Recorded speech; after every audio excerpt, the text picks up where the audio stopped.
Good evening.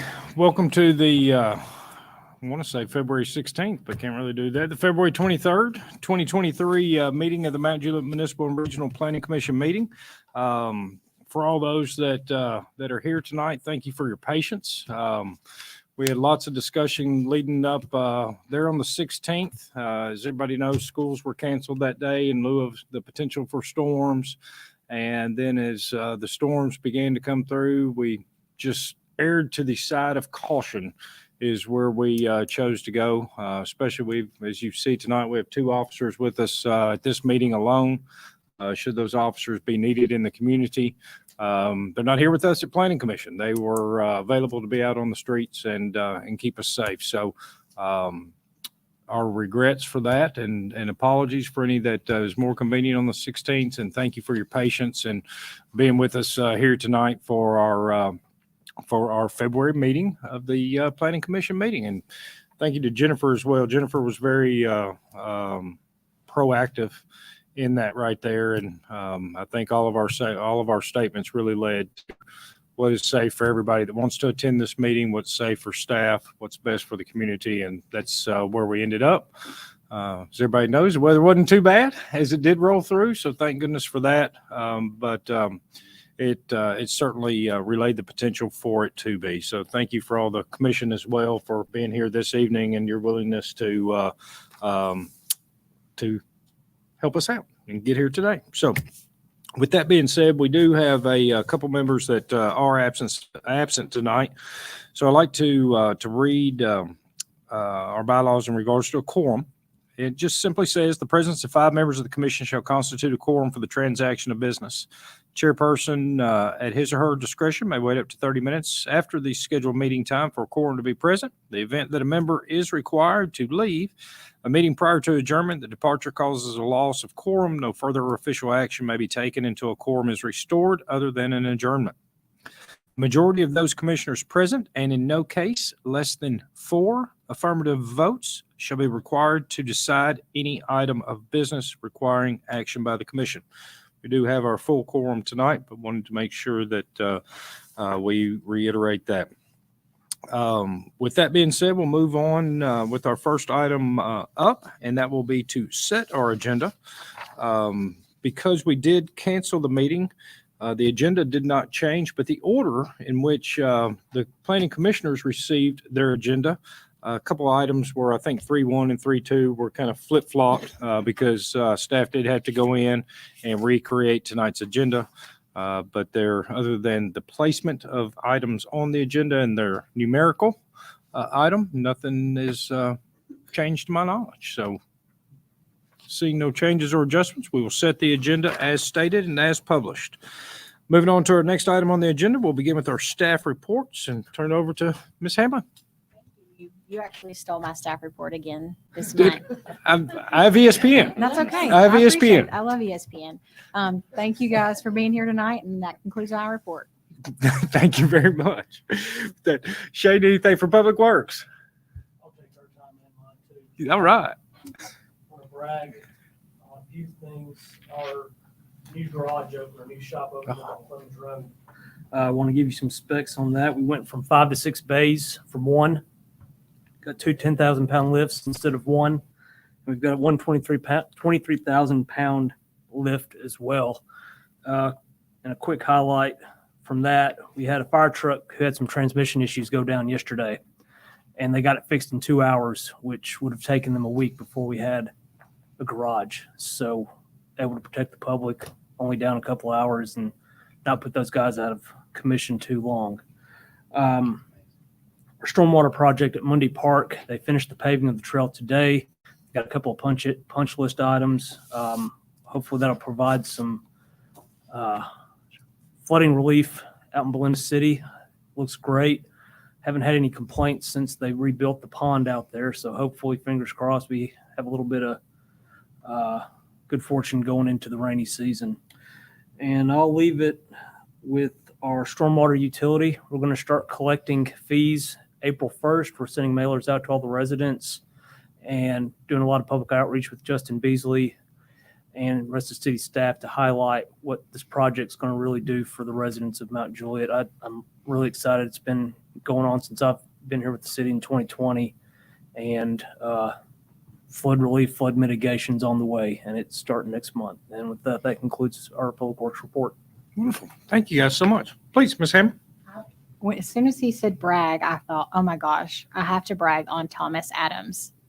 Green Room. Yes. He just was awarded Employee of the Month, and that is so deserved. So I wanted to give him a little shout out and thank him for all he does for us and for the Planning Commission members. And no question is too dumb for him. And literally, I ask him a lot of those. So thank you, Thomas. Wonderful. Congratulations, sir. Yeah. If anybody ever wonders while I'm sitting up here, if you see me give a thumbs up and sit and wait and look across there, Thomas is who I am looking at to give me permission to start the meeting, since we do record all of our meetings out there for the public. So he does help and guide me for a lot as well. Congratulations. Well deserved. That's good. Good stuff. All right. Our next item up on the agenda is citizen comments. Public is welcome and encouraged to make public comment about any item on our agenda. There will be 2 opportunities for you to make the comments. You may speak now, or you may speak when the item is presented to the Planning Commission. We do ask that you limit your comments to 3 minutes or less, and anyone wishing to address the Planning Commission at this time is welcome and encouraged to do so. And please come to the microphone, state your name and address for the record.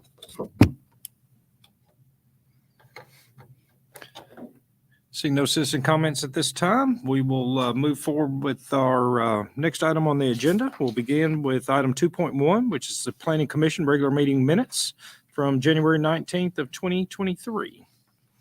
Any adjustments, typos, errors, corrections?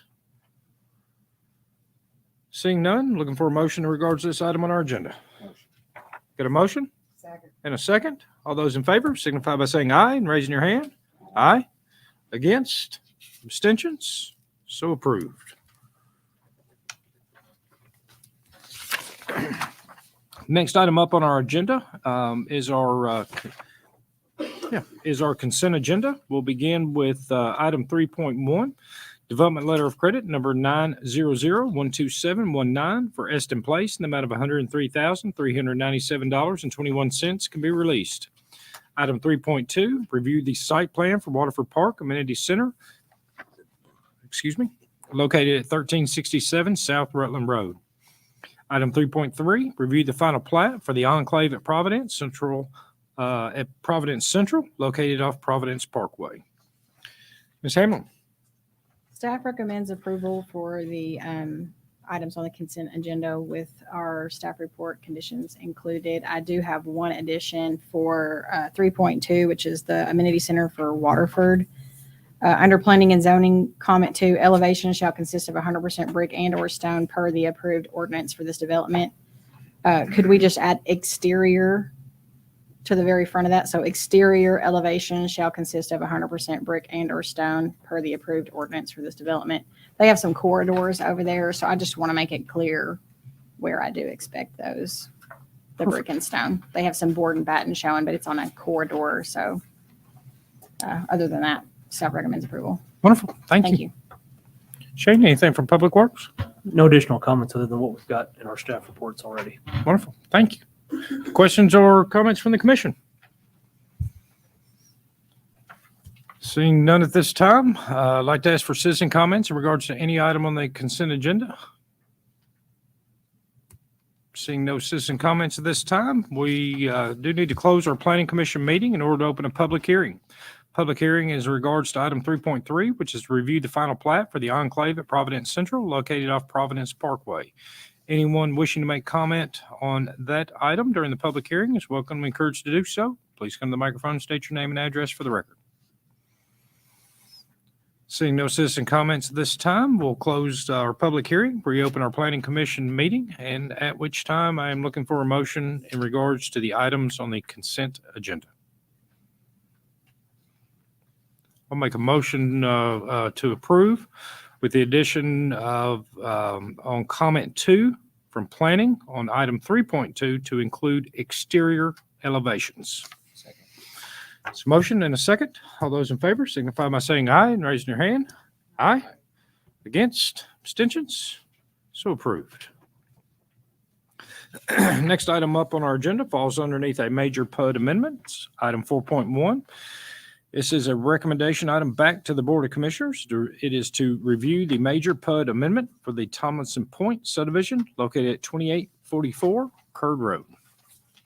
Ms. Hamel. You. I also put in front of you the original PMDP so you guys could compare what they are changing. I went over those items in our staff report. The biggest thing is just a reconfiguration of the road network, which includes a variance request to our cul-de-sac length for roads E and the north side of road H. Our regulations require a 700-foot max and 14 lots. And they meet that length maximum, but they exceed on the number of lots. And that is what has triggered the major PUD amendment to go back to the BOC. There's a reduction in lots, and they are offering a bigger lot size with this change as well. And staff recommends approval subject to our conditions and Public Works as well. One quick question. Sure. Mine is small. Which one is Road E? Road E is, it is hard to see on these little plans, but it's here. That one? Okay. Yes, sir. Perfect. Wonderful. Shane, anything for Public Works? As a part of the variance, we're requesting that they widen or go to a wider roadway cross section of 24 feet. Like Director Hamlin was saying, they increased or they made it less dense. They are keeping the topographical features of the area by eliminating the cross connection of the road, and it's a good layout. And in turn, we're getting some pretty good trade-offs for a wider roadway section. So Public Works supports the variance. Wonderful. Thank you. I guess, do we have representation for this project? Please, microphone, name and address for the record. I'm Kirsten Tellez, 2809 Foster Avenue, Nashville, Tennessee. I'm the engineer on the project. Like they stated, we basically looked at the layout. The old one, we're crossing a lot of water features. There's more lots and they're smaller sizes. So with this, we're not crossing as many water features, which is good for the environment, less lots, and now they're going to be bigger lot sizes. And like Shane said, makes a little more sense with the topographical features of the site. So overall, this layout works better for the site. And like he said, for the roads that we want the variance on, we are willing to go to the wider road width for them.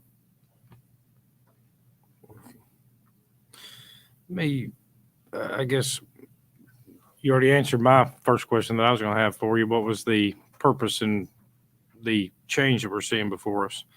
I guess one thing that I definitely like a little bit better on your plan, and certainly appreciate where you guys were with that, mainly has to do with your school kids. And I guess, does it get reviewed how you get a bus in and out through these areas? I mean, do they have to stop there at that three-way intersection? Or would a bus have the ability to service probably 30, 40 lots, 50 lots, something like that, to the north of that three-way intersection right there? And I guess the same thing kind of calls for, because we do have one entrance on there, which you've requested the variance for. Thinking emergency services, buses, bigger trucks, moving trucks, whatever it could be, getting in and out down there, because we kind of got them locked in. Definitely see where you've got your roundabout, and of course we'll have to have a sign for future development there to the north. But I guess somebody's lived here all my life. I'm not very optimistic that you'll ever make that connection all the way up there to Lebanon Road with that roundabout.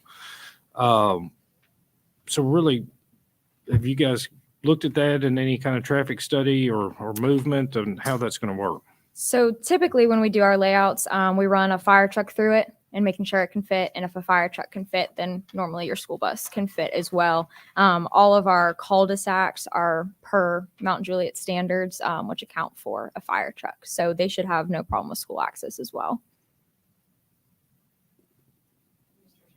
Please. Marshall does attend our tech review, and he didn't Have find any any issues with issues. that? Mhm. Do you think, I mean, I guess you're kind of just taking a random guess at this, but I mean, that would not be fun for that to be your bus stop for those 50 lots down there at that three-way. That's quite a haul up, quite a haul back. It definitely would not be fun. Did we ever propose that to the school board when we got something unique like this? And I guess if not, I guess it goes to the BOC regardless, and somebody to propose that question to the school board, We can have the applicant reach out to the school superintendent, talk about getting a bus in and out of there and what their opinion and you can opinion definitely is towards that. make a condition that they run a bus on, their traffic study to see if it can turn in that cul-de-sac. Yeah. Because if a bus can't turn in the cul-de-sac, I mean, I've been here my whole life too, that they're not going back down that street. No, So, Well, I'm actually meeting please. Mr. Latrell next week. oh, you want to Latrell. take these? Latrell. Latrell. Sorry, I'm from the South, Florida. Good. So I'll ask him that Would you question. mind proposing that to him? I know it's going to come to you guys as well, but certainly something that jumped out at me as I looked at the plan here for tonight.